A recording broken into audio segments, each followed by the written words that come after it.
My name is Abdul Rahman Azzam. I'm very honored and privileged to have been asked to be one of the artistic directors of the Islamic Arts Biennale.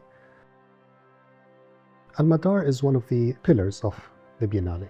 It's going to take place over 2 galleries. We're very fortunate that in 2025, we're going to have well over 30 institutions representing over 20 countries.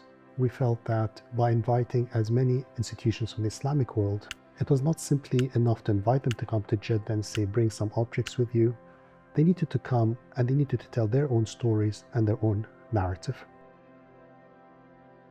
So if the first priority is institutions within the Islamic culture, the second one is to invite institutions outside the Muslim world. And so we're very fortunate in 2025 to invite some extremely prestigious institutions from Europe.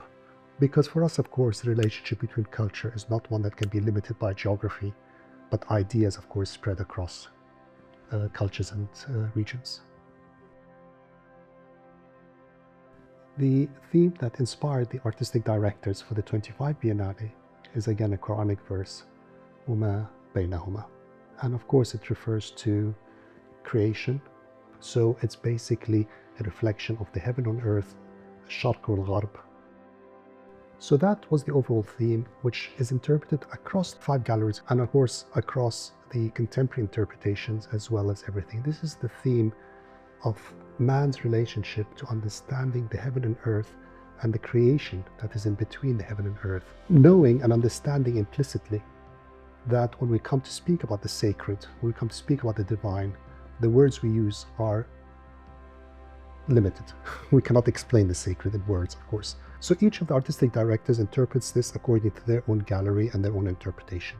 When it comes to Al-Madar, the وَمَا بَيْنَهُمَا is very much an understanding of how man understood the creation, وَمَا بَيْنَهُمَا, using one tool, and that tool was numbers.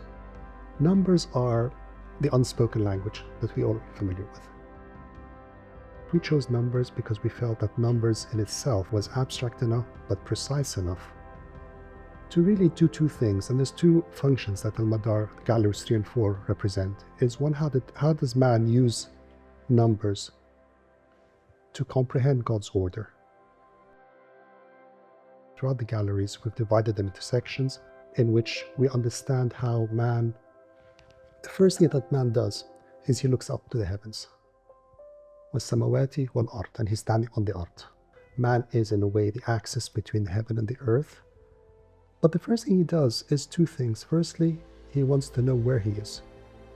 And by doing so, he can only do that through numbers. And the second thing they need to do, man needs to do, is to understand the sense of direction. Be it where the Qibla is, be it trade, travel, navigation. This can all need to be done through numbers, through calculation. So if the first part of the gallery is very much comprehending God's order through numbers, gallery 4, which is the second part of Al-Madar, is celebrating God's beauty through numbers. So we take on themes such as symmetry, design, patterns. We look at musical instruments, which of course are based on numbers. We look at geometric patterns, carpets. We look at the incredible muqannas designs. Because having comprehended, having done his homework as such in Gallery 3 and understood things, we also realize that in Islamic culture, that which is functional is also that which is beautiful. There is no separation between functionality and beauty. One of the fundamental achievements of the last Biennale, and we're hoping for this one, is the number of public programs, number of workshops that are going to be accompanying the objects in the galleries.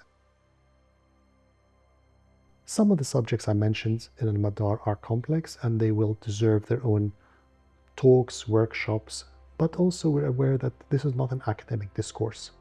That the visitor who comes to the Biennale, be it the number of Saudis who are coming, families with their children from Jeddah and from across the kingdom, be it of course the hundreds upon hundreds of thousands of pilgrims who are coming for Umrah, they are coming to learn something. Parents want their kids to understand something.